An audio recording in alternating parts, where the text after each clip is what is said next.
তোমরা সবাই বলো কেমনভাবে কাটালে তোমাদের নীলষষ্ঠীর পুজো। তো আমি তো ভীষণ সুন্দরভাবে নীলষষ্ঠীর উপোসটা কাটিয়েছিলাম। দেখো, সকাল সকাল স্নান করে নিজেদের বাড়ির প্রতিষ্ঠা করা শিবকে সুন্দর করে নিজেদের হাতে ফুলের মালা গেঁথে, আমাদের গাছেরই ফুল, সুন্দরভাবে সেজে গুজে রেডি হয়ে নিয়েছি মন্দিরে যাওয়ার জন্য। তো মন্দিরে যাওয়ার সময় আমি খুব সুন্দর করে দেখো একটা সাদা রঙের শাড়ি পরেছি, শাড়িটা আমার ভীষণ প্রিয়।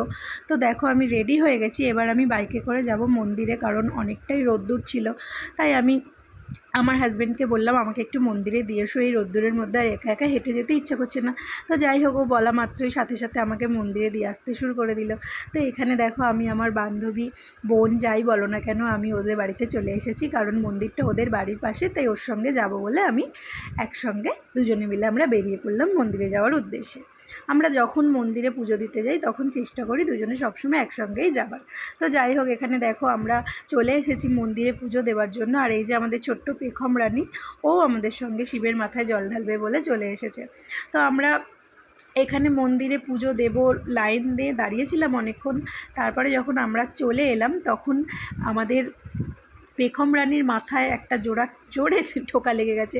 তো আমাদের ঠাকুরমশাই এসে পেখমকে একটুখানি জল দিয়ে মাথায় হাত বুলিয়ে জিজ্ঞাসা করছিল ব্যথা কমেছে কি না। তারপরে আমরা সুন্দরভাবে শিবের মাথায় ভালোভাবে মন থেকে জল ঢেলে আমাদের মন্ত্র পড়ে শিবকে পুজো করে আমরা যে যার প্রসাদ শিবকে নিবেদন করলাম।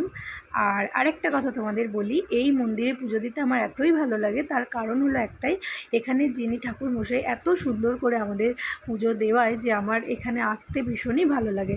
তো আমরা সবাই মিলে মন্ত্র উচ্চারণ করে খুব সুন্দরভাবেই পুজোটা দিয়েছিলাম। মন ভরে যায় এখানে পুজো দিলে। তো আমরা পুজো দেওয়ার পর একটুখানি আমরা মন্দিরের মধ্যেই কিছু খাওয়া দাওয়াও করেছিলাম, তার কারণ এই মন্দিরে কেউ অভুক্ত থেকে ফিরে যায় না।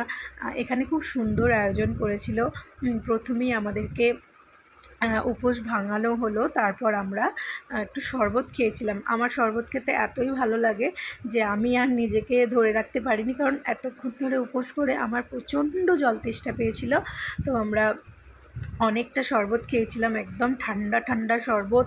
আর তোমরা তো জানোই যে উপোস করে সবার অন্য কিছু খাবার থেকে সবথেকে বেশি জল তেষ্টা পায়, যেটা আমাদেরও পেয়েছিল। তো আমরা জলের বদলে শরবতটাই খেয়েছিলাম।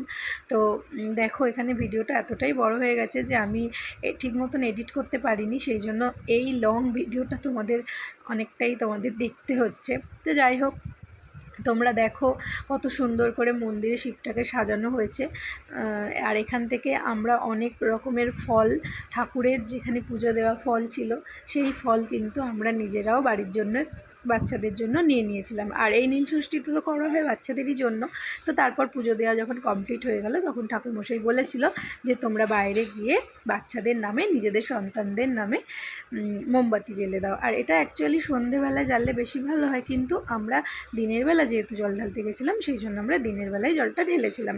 তো জল ঢেলেছি যেহেতু দিনের বেলা, সেই জন্য দিনের বেলা একটু বাতি জ্বাললাম, আবার সন্ধেবেলাও আমরা বাতি জ্বালার কথা ভেবে রেখেছি যে বাড়িতে এসে আমরা সন্ধেবেলাও বাতি জ্বালবো।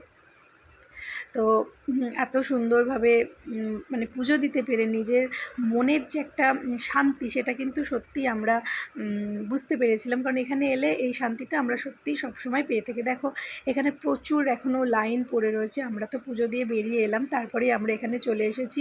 ওই যে বললাম না জল তেষ্টা পেয়েছিল, তারপরে আমরা শরবত খেয়েছি।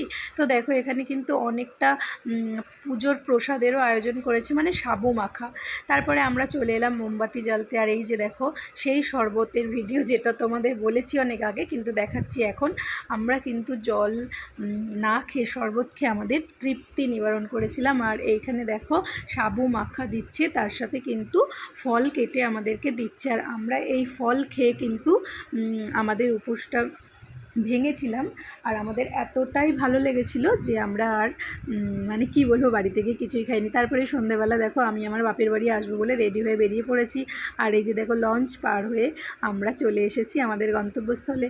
আর বাড়ি যাওয়ার পথে ফুচকা না খেলে হয়, আর যদিও আমাদের এখানকার ফুচকাটা ছিল মানে একদম স্পেশাল।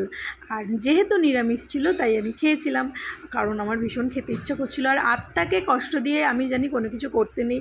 আমার সন্তানের অমঙ্গল নিশ্চয়ই আমি মা হয়ে চাইবো না।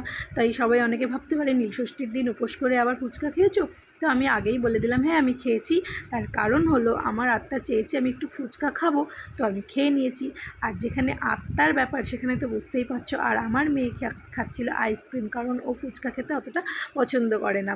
তো তোমাদের এই ভিডিওটা কেমন লাগলো অবশ্যই আমাকে জানিও কমেন্ট করে। যদিও ভিডিওটা অনেকটা লং হয়েছে, তবুও কষ্ট করে তোমরা দেখেছো, তার জন্য অনেক অনেক ধন্যবাদ। সবাই খুব